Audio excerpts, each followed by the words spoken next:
con esta pequeña animación vamos a discutir los microscopios electrónicos y más específico el microscopio electrónico de barido. Para entender mejor cómo funciona un microscopio electrónico de barido, vamos a repetir primero cómo funciona un microscopio óptico. El microscopio óptico es una de las herramientas que se puede usar para magnificar objetos pequeños. Para poder lograr eso se requieren diferentes componentes que permiten lograr este efecto. El microscopio óptico trabaja con el espectro electromagnético que pertenece a la longitud de onda de luz visible. La fuente de radiación es por lo tanto una lámpara. Se guía el haz de luz mediante espejos hacia el lente de condensador en donde se enfoca hacia la muestra.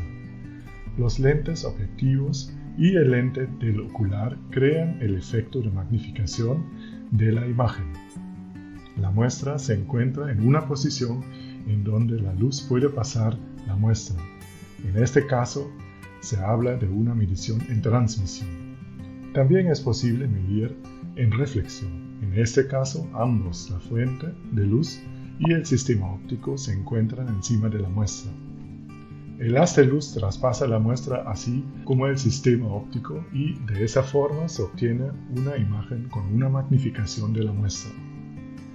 Si se compara ahora la microscopía óptica con la microscopía electrónica de transmisión, se puede ver que se usan los mismos efectos y las mismas herramientas en ambos casos. El microscopio de transmisión de electrones, o TEM por su abreviación en inglés, fue desarrollado del señor Ernst Ruska en el año 1933. El TEM requiere una cámara de ultra alto vacío, ya que se requiere evitar la interacción de los electrones con gases residuales.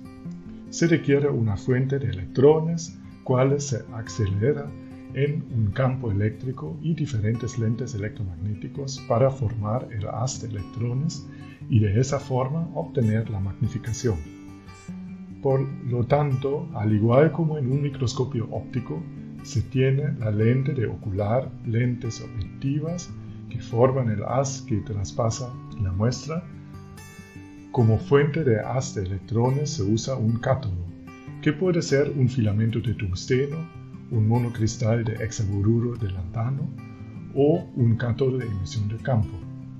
Los electrones se aceleran hacia el ánodo con un voltaje entre 20 y 200 kilovoltios.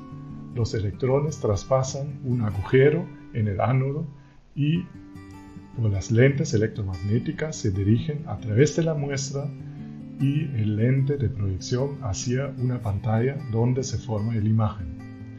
Esta imagen se puede ver por la ventana de observación o grabar con una cámara adecuada. Hoy en día, más es común en microscopía electrónica el uso de microscopios electrónicos de barido en vez de microscopios de transmisión. Por lo tanto, se tendría que comparar la microscopía electrónica de transmisión con la de barido. Los primeros microscopios electrónicos de barido comerciales se desarrollaron en el año 1965. Igual como en la microscopía de transmisión, se requiere en la microscopía de barido un recipiente de vacío.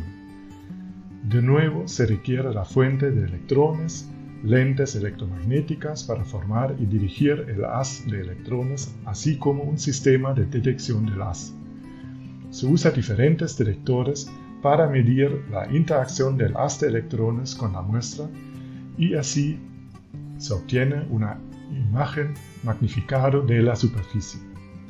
Igual como en un TEM, la fuente de electrones es un cátodo de tungsteno, hexaboruro de lantano o un cátodo de emisión de campo. También la aceleración de los electrones se realiza con un campo eléctrico entre cátodo y ánodo. De nuevo, se tiene una lente de condensador que enfoca el haz de electrones hacia la muestra. Con el detector de electrones se puede medir la señal proveniente de la muestra para generar la imagen de la superficie. Adicionalmente, se aplica un campo eléctrico que permite el barrido del haz de electrones en la superficie de la muestra y por lo tanto la generación de una imagen de la área de interés. Después de haber discutido cómo trabaja un microscopio electrónico técnicamente, se debe que discutir cómo interactúa el haz de electrones con el material y por lo tanto cómo se genera la señal que resulta en la imagen o en otra información sobre la muestra. Aquí tenemos la muestra. Cuando un haz de electrones incide sobre la muestra, se obtienen diferentes tipos de señales. Desde pocos nanómetros de profundidad de la superficie se obtienen los electrones Auger, que pueden dar informaciones sobre la composición química de la superficie. De un volumen más profundo, típicamente hasta una profundidad de 100 nanómetros, se obtienen los electrones secundarios, que resultan de la interacción del haz de electrones con las capas electrónicas del material de interés. Los electrones retrodispersados del haz incidente provienen de su gran mayoría de una profundidad hasta aproximadamente 500 nanómetros. De una profundidad en el rango de varios micrómetros provienen los rayos X característicos, así como los rayos X continuos. De un volumen con más profundidad proviene la radiación de catodoluminiscencia, que tiene una longitud de onda en el rango visible y que puede jugar un rol, por ejemplo, en dispositivos ópticos. Con los electrones se puede investigar en su gran mayoría la morfología de los materiales.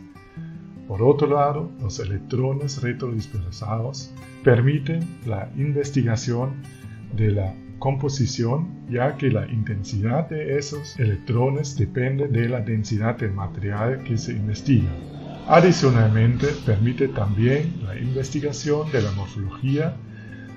Al final, los rayos X característicos permiten la identificación de la composición química de la muestra aplicando una técnica que se llama espectrometría de dispersión de energía de rayos X, o EDS. Con esa base teórica, ahora pueden empezar con sus propios experimentos.